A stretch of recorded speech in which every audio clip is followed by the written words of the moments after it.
Bernie Sanders won, I love the way the New York Times puts it, an unexpected victory over Hillary Clinton.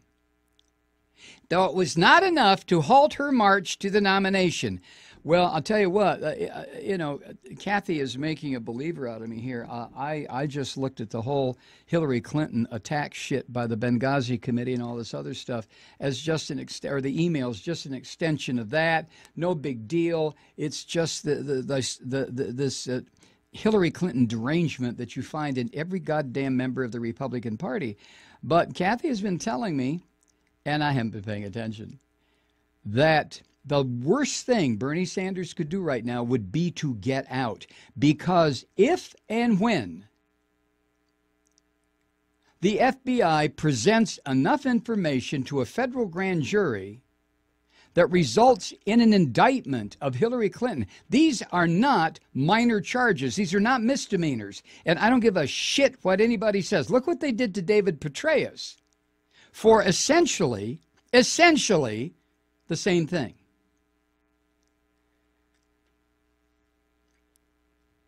But if Sanders were to leave the field right now, it would be the worst thing that Sanders could do for himself and for the rest of the country. And I'm starting to smell indictment. Or plural indictments. I know. Oh, it's a fucking emails. Who cares? No, that's not the case. Now, regardless of who and what Hillary Clinton is, regardless of her neoliberal bullshit, that the result of which is burning in Alberta, Canada tonight. No, really. These policies of not paying any attention to global warming, these policies of Clinton's of inducing countries around the world to continue fracking or to develop fracking, release more of this shit into the atmosphere. Let's go. Let's fucking burn up the planet. Let's just go, okay? Am I yelling too much, Kathy? What have you got in your jaw? What I'm going to be interested in finding out is if they can connect the dots between Bill Clinton's previously undisclosed trip to Libya and some $500,000 contributions to the Clinton Foundation right around the Benghazi time that seemed to have just been a little too conveniently spaced in time, and another fact that was not released in a timely fashion. In fact, it was only just recently discovered, I think, in March, about this trip that Bill made to meet with Libyan leaders. It's really, this could be so big. I can't tell you. Everybody just needs to start connecting some dots. We need the spotlight journalists. I mean, I'm not a journalist. I'm not an investigator, but I mean, I've got eyes and a brain, and I can read. And I also think it's just a little bit too glaring that the mainstream media isn't touching it. There's got to be a reason. You know, again, it's like we teach Molly. Question everything. What are you hearing? What are you not hearing? What's the motivation between what you're hearing and what you're not hearing? Even Trump. I mean, this is what is galling to me. Trump, who will invent a scandal. He'll talk about, JFK assassinations and Ted Cruz's wife's looks. And, he'll invent crap, or Ted Cruz's extramarital affairs. He'll invent something if he can't find a scandal. And here's something real staring him in the face. He's not even mentioning it? Well, I wouldn't. Trump is a dumbass. Trump can't see beyond what's put right in front of him. Well, and he's a petty dumbass. So okay, he goes after this. I can't believe. Wait. He goes after this little nit shit stuff. Okay. My question is, why hasn't the New York Times or the Washington Post or the LA Times or the Boston or Globe, the Guardian just ripped the goddamn cover off all this? I don't know, and that is the mystery, and it's just. That we'll find out, I hope, one day why it's taken the FBI this long and why there's not a peep in the press. But I'm beginning to think Charles Grassley is right, though. I think the reason that corporate media is not touching this is because they're corporate media. I don't want to sound like some asshole that reads Breitbart, but the obligations of free press in this country have just been kicked to the curb. There is more information in the New York Times about goddamn sports every day than there is about the major catastrophe facing this planet. And what's happening in Alberta is just the beginning, or part of the beginning. It's astonishing. Yeah, and as much as I think Judicial Watch is just seriously a witch hunt organization, but they have compiled actual documents. I mean, they have, this is not just bullshit they're making up. These are physical pieces of paper that came out of, FOIA requests that have finally been released on order of a federal judge that Bill Clinton appointed. Right. So there's not any partisan crap going on here. And when you're reading the production of documents that are public record now because of the FOIA requests, Judicial Watch versus U.S. Department of State, you can find these online, not just on Judicial Watch, which I can't stand Judicial Watch. I mean, trust me, it makes my sphincters all twitchy to even mention Judicial Watch. Back during the Clinton impeachment, Larry Klayman was a piece of shit that you wanted to scrape off the bottom of your shoe with Judicial Watch. But it's like the National Enquirer turning up the dirt on John Edwards and his affair, which is nothing compared to any of this. I mean, sometimes the most discreditable sources turn up actual information. And if you look at these email chain, it looks like it certainly hints that a lot of the cover-up, a lot of the destruction of email happened as a result of links between Bill Clinton's speeches, for which he got paid hundreds of thousands of dollars that went into the Clinton Global Initiative Fund, in these foreign countries. A lot of the destroyed email were apparently related to the timing of those things and those clandestine events that were going on while Hillary was at state. So it sort of greased her way, to these big money contributions for the Clinton Foundation to have her as Secretary of State. And if that's not a conflict of interest, I don't know what is. And if it wasn't a conflict of interest, then why destroy the email chain?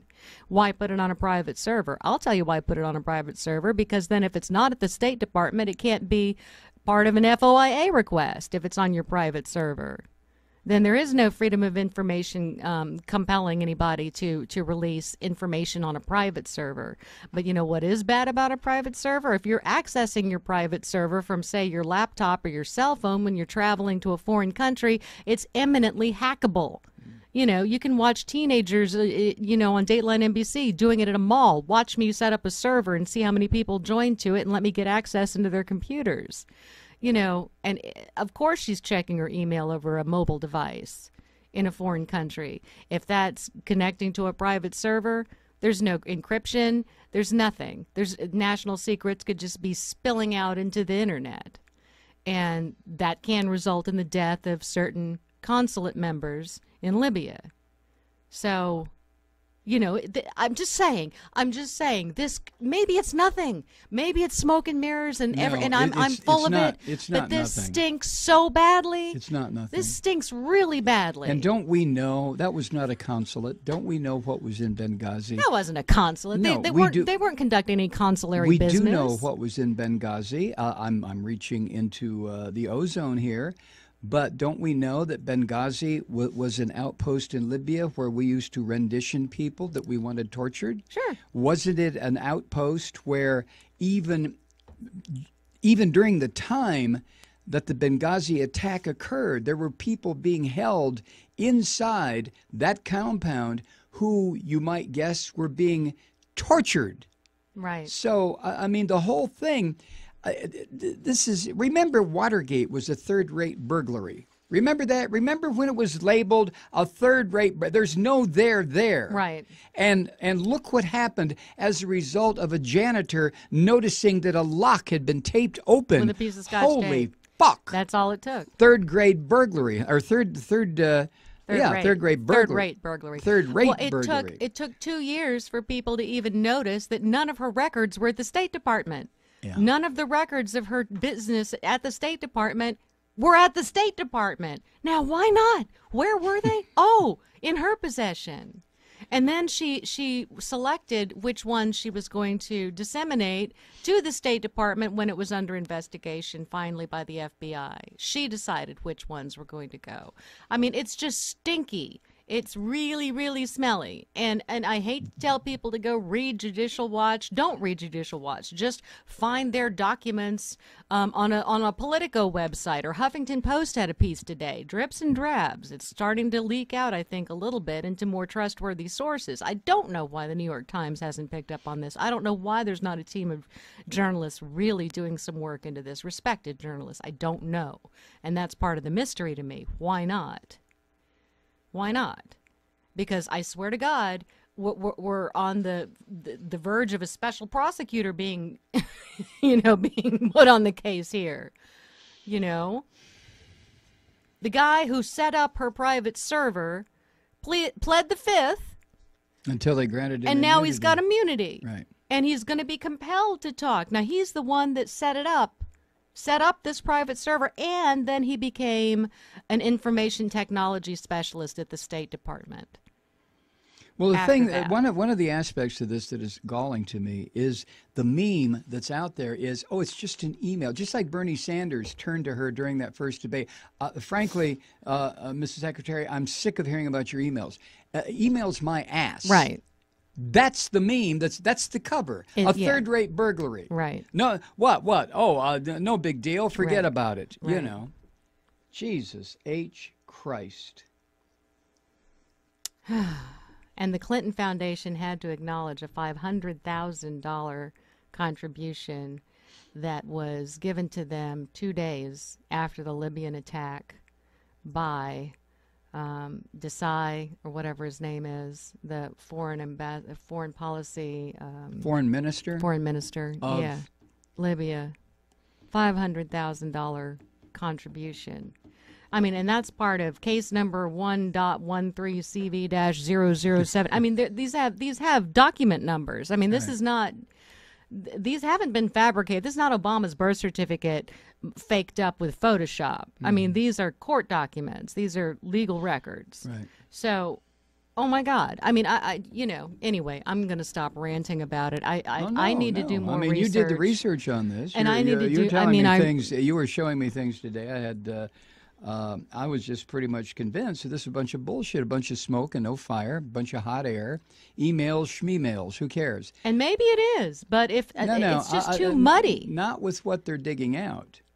It just looks really, really slimy. Well, let's hope that, and I don't mean let's hope, because Sanders has stated categorically he's riding this horse to the finish line. Well, he better. No matter what. Right. Because and when if and when she's indicted, what's the Democratic Party going to do at that point?